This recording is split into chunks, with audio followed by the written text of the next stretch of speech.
Hello, I'm Paul Pluter from Paul Pluter Prestige, and today I'd like to talk about what watch would I keep if I could only keep one piece. And this is a very interesting question. With the economy going in the shitter, with a lot of people getting retrenched, with, the cost of everyday living not necessarily decreasing much, bad times could hit anyone, and I hope it hits none of my viewers. But, someone's often said to me, what one piece would I keep? So let's just do a quick recap of my collection. So we've got the Patek 5107 Calatrava, we've got the 5035 yellow gold annual calendar, we've got the Jaeger-LeCoultre Reverso Grand Date big size piece, we've got a Breguet Type 20 transatlantic chronograph, and we've got an AP Royal Oak, classic Royal Oak automatic in steel. So that's 5 key pieces, and if I had to get rid of them for whatever reason, which one piece would I keep? And this is a very interesting question to ask. And it's not an easy thing. It's not an easy thing to sell off pieces that you've gone through struggles in life. You've gone through good times, bad times. You've been sacked with one of them on your wrist at times, or you got that beautiful girl in the bar who said, "Let's go to your room and have a few drinks together." So you've really watches are such a emotional bond that you have there. And I was talking to Descartes the other day, and I said to him, he was talking to me about selling off his 5134 travel time and using the funds to help pay for a platinum world time. And I said, hey, if you sell it off, what about all the good memories you've had with that piece? And I said, I could never sell my 2 Pateks to buy a platinum version because I've had such good memories. I got the annual calendar for my 40th.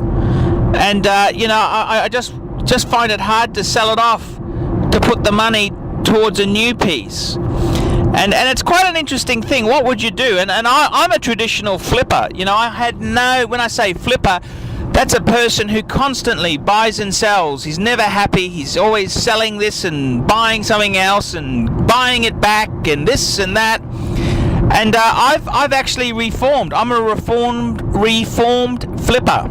And it's a very, very interesting question of if you could only keep one piece, what would it be? And I gotta say, any one of those 5 pieces I've mentioned of mine, I'd be more than happy to have forever. They're all beautiful pieces. And it's not just money. If you said, look, if you could only keep one, what's the most expensive one? It's not necessarily just money. It's also the emotional investment and the emotional input you've put in there. Some of these pieces mean a lot. The white gold Calatrava I bought for myself after I got a small inheritance, and that was when I was in my 30s. I was 37, which is I kind of thought the most perfect age to be. And then again, my Jaeger-LeCoultre Reverso was given to me by my wife for my 40th birthday. The annual calendar, I bought that for myself for my 40th birthday. And so I would have to say, if I had to thin pieces, the pieces to go, I'd get rid of the AP, partly because I'm still a bit pissed off that it's still in repair. So that one would go, because I don't have much emotional involvement with it. I suppose the next piece to go would be the Breguet. And for all that I love with the Breguet, it doesn't come with any much more. I just bought it because I wanted it. So that's 2 pieces gone. So we've got 3 pieces left, and this is where the trouble really sets in. If I had to get rid of one more piece, I'd probably say, well, I really want to keep the annual calendar, and I really want to keep the Reverso. So I'd probably flick the the white gold Calatrava. Even though I love it, that's the one that I would flick. So that leaves 2 pieces, and if I was really pushed, if I had to get rid of one of those, if I only had 2, then I had to get rid of one to have 1 piece only, I'd probably say, look, if I was that pushed, it would probably be because I had money problems. So I would probably flick the annual calendar because it's worth a lot more. And also, the Reverso was given to me by my wife. You just can't replace that. It's got an engraving too, so I put the engraving on deliberately to stop me selling it if things went bad. And I suppose at the end of the day, watches aren't just the cost or how much it's worth or this or that.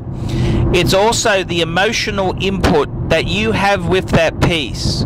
So I'd probably say, if I had to sell all my watches but could keep one, I'd keep the Jaeger-LeCoultre Reverso Grand Date. I'm Paul Pluta. Tell me if you think my decision would be wrong, or what piece would you keep if things turned bad? Thank you very much.